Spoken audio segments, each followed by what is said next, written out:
thank you everybody for being here. I was expecting to present for the hotel staff actually, and you guys were not.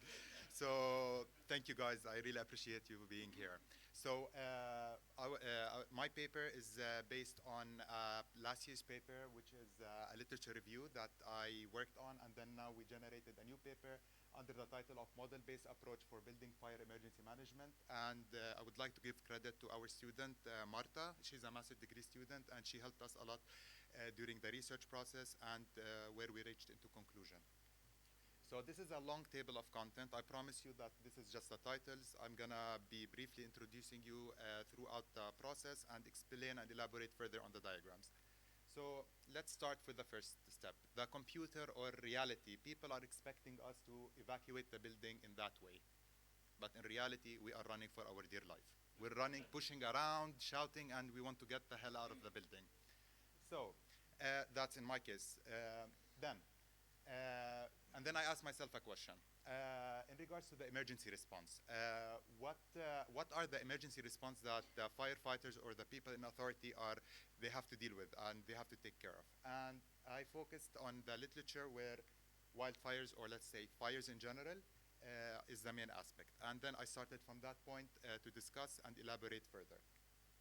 So the evacuation behavior flowchart, this presents how usually the evacuation starts. It starts with a pre-alarm, as you can see here, and then the alarm notifying the building users in general, like with a siren, followed by a pre-evacuation, and then last but not least, the evacuation strategy itself.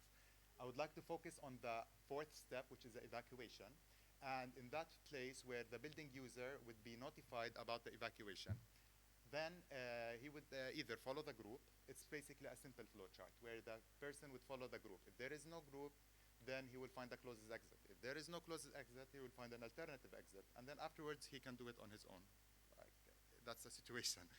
So with all that research I asked myself, how should I start? And then I started on the literature review where I found potential benefits of using model-based system engineering.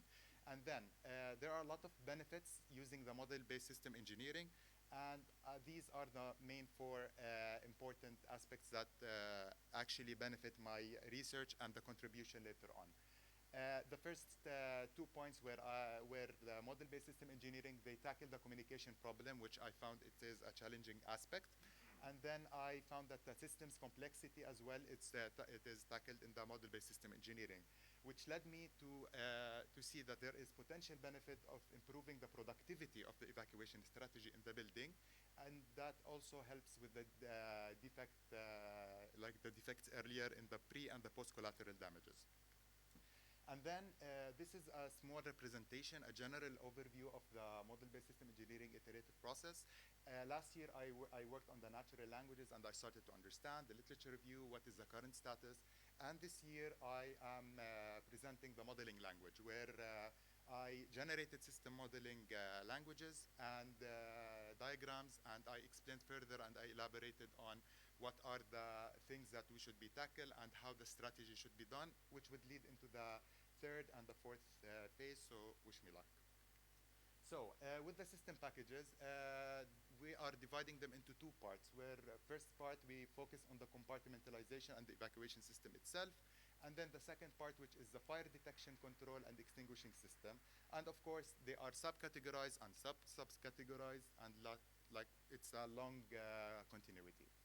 So yeah, so due to time constraints, I just highlighted the diagrams that I'm gonna present to you today, and as well as highlighted the parts that are important for the paper to explain to you further about the aspect. So the first point, I'm pretty sure that I can't read it. So basically, this is the first requirement diagram. We had to define what are the requirements for the whole overall view of the evacuation system. This is the important part for me, and I think that would be the most informative to elaborate on.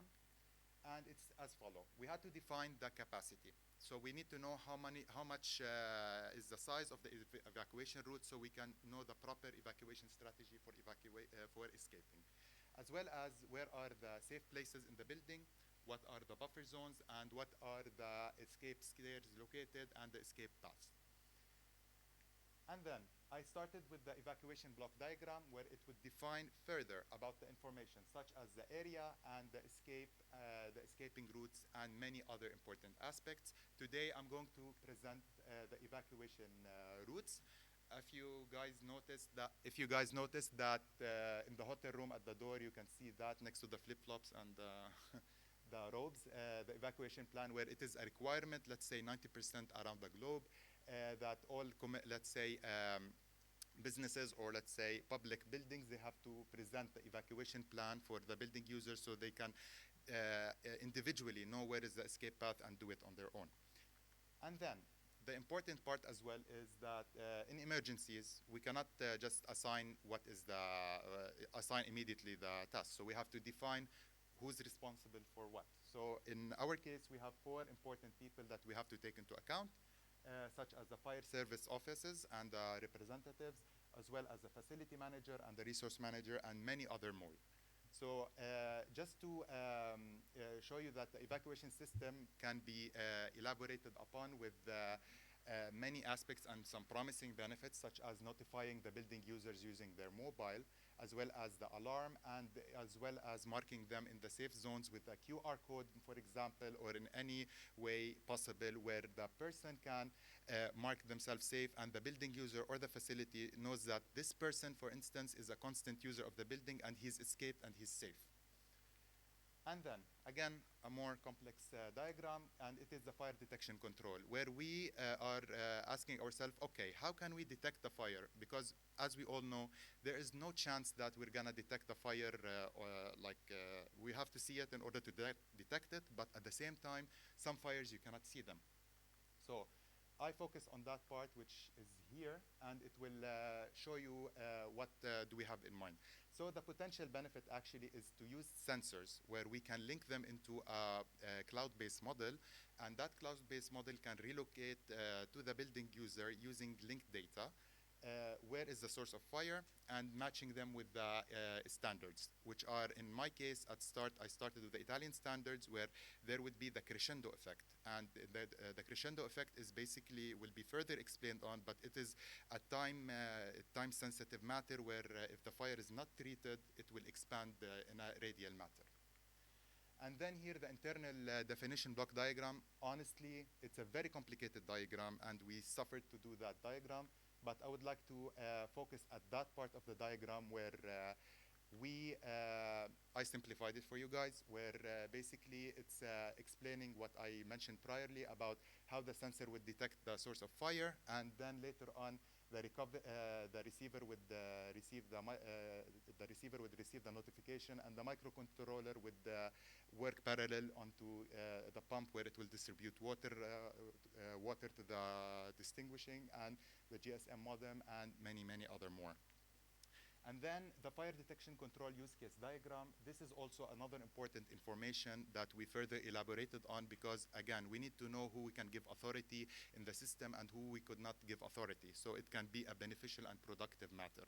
So with that, some buildings or some companies, they assign fire representatives where they are trained to do, and they were asked what to do in case of a fire, how to evacuate the building users and such so, and many more. So these are things that are taken into account, as well as an interesting paper that is published by a Dutch university. I forgot the name, my apologies. Where they basically using GIS in order to link it with authority, so they would, firefighters can come instantly to the building and treat the fire, and to minimize the collateral damages and whatsoever later on. With all that conclusion, these are a lot of conclusions have been made. And then, first of all, we defined the determined methodology, that the approach that we're going to tackle, as I presented. And then, as well, the preliminary methodology identification and the potential software languages. And, of course, generating the system modeling, SysML modeling languages. And, of course, we discovered that semantic web technology would be a very good added value to the research, where it will optimize and build on SysML, on the system that I do. Now, the big question is, these are 5 big questions, because although the research is concluded, we have a lot of questions to take into account. So I'm not going to pass through them because due to time constraints, but the important aspects are, for example, what about the data privacy? That's a thing that we have to take into account. We cannot just give consent to building use, like we cannot just get access to their phone, for example. Or for example, what type of calculations we can use in order to fasten the process. Are we going to use the Genschast algorithm or the Monte Carlo sequence? That's another challenge that we need to tackle. And of course, the front-end representation and communication with the building users, how we're going to interact with them, because we cannot predict the human behavior. So that's me, actually, me being like, okay, how can we do that? Like, what is going on? And an explosion in my head. So just quickly, I want to say what are the future work that we're working on. And at the moment, I'm doing a research exchange in Technical University of Eindhoven, alongside working with my supervisors, Dr. Dujuan Yang and Alex Donkers, and we are finding solutions. So this is just a preliminary idea of a concept that we're trying to do, where we can use semantic web and using Sparkle queries to generate the system. And then, of course, as I mentioned, the crescendo effect, how we can integrate it into the system, how can the system how can we do it on a real-time management system where the building can expand further and further, and how we can calculate it and optimize time and increase safety. And of course, the flowchart of calculating the evacuation is just a preliminary idea on how we have in mind to calculate, let's say, the fastest and the safest route for the building user. And these are my references. And I would like to thank you for your time, and I am more than happy to answer your questions.